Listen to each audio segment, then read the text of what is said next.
Hi, my name is Brenda. I've got 140 slides in 7 minutes, but I can do it. Okay.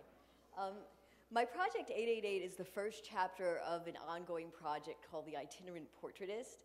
In this project, I travel to areas of the globe that are marked by conflict, and I explore the positive powers of portraiture. I got the idea from a project I did in Tibet 2 years ago with my daughter. On this project, I took thousands of photos of Tibetan nomads and monks, and I took the photos home to do paintings of them. For the past 15 years, I've been painting my artist friends. Many of us paint ourselves and each other.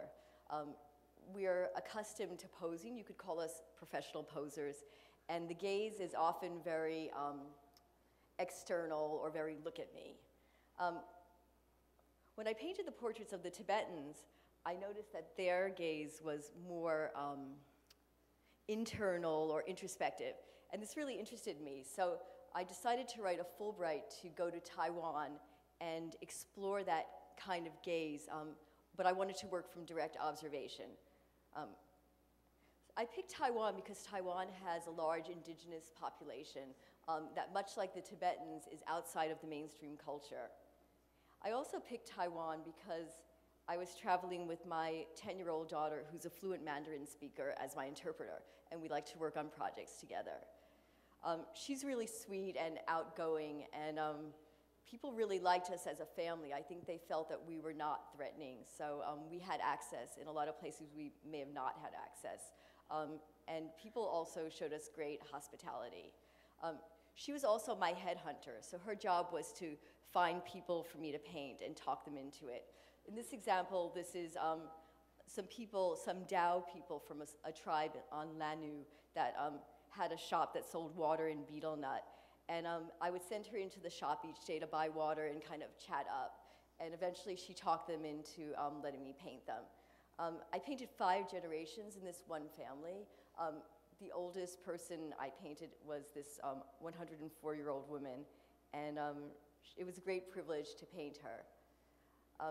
I painted 16 different tribes in 33 different places, and we traveled by plane, train, boat, motorcycle, and car. When we got stranded, Una's language skills really came in handy. I used a device called a camera lucida.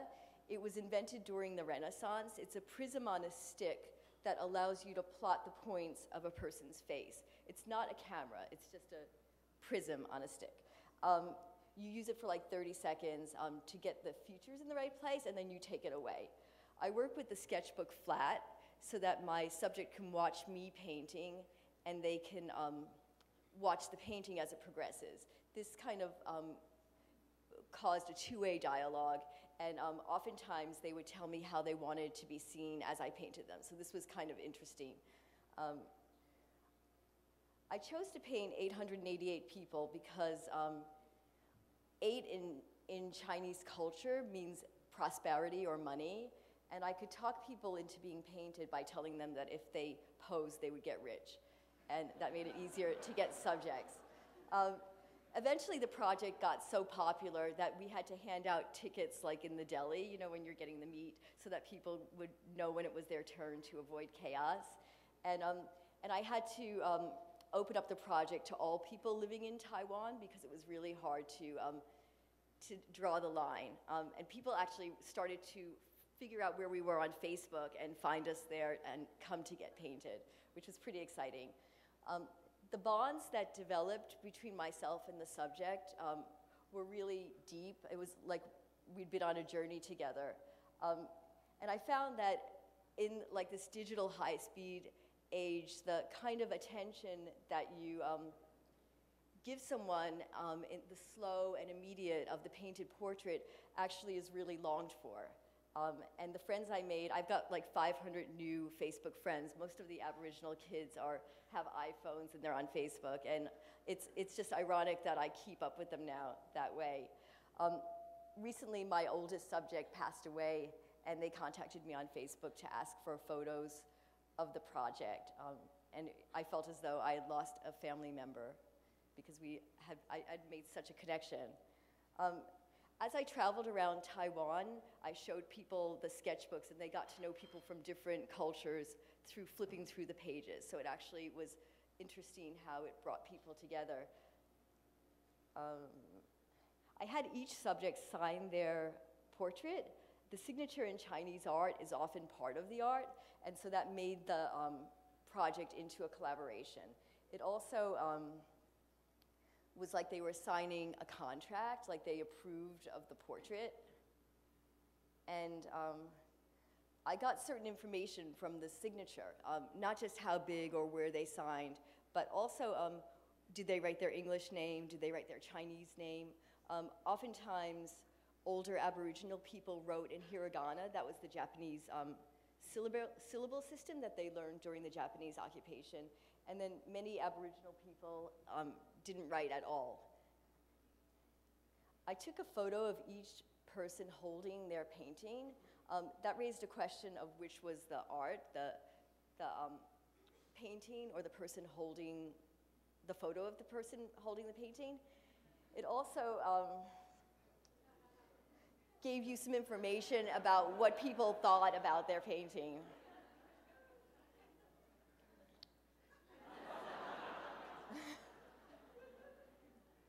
Oops, wait. She's got coffee, but it wasn't, the coffee was not as good as his.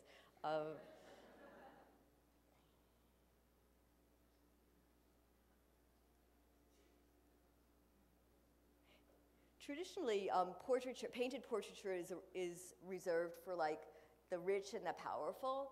The people I painted were young, old, tribal leaders.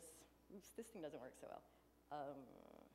Diplomats, office workers, street cleaners, firemen, police officers, lifeguards, doctors, engineering students, cashiers, and merchants. And I painted them all with the same attention, and they existed in the same sketchbooks.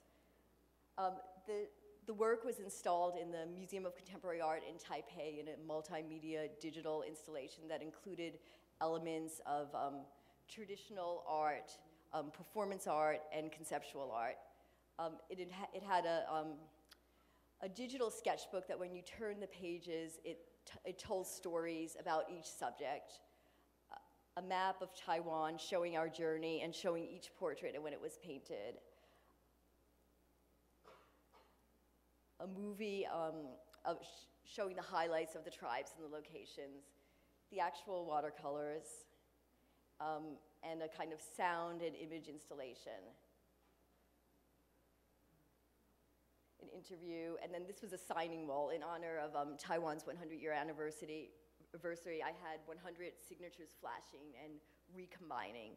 I did a performance workshop for the first week of painting portraits for the public. So currently I'm working on a group of paintings now from that project of Aboriginal teenage boys.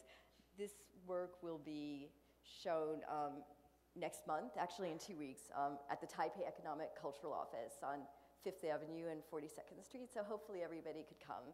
And I'm about to, 8 minutes, and I'm about to set off to Cambodia and Laos to do a similar project.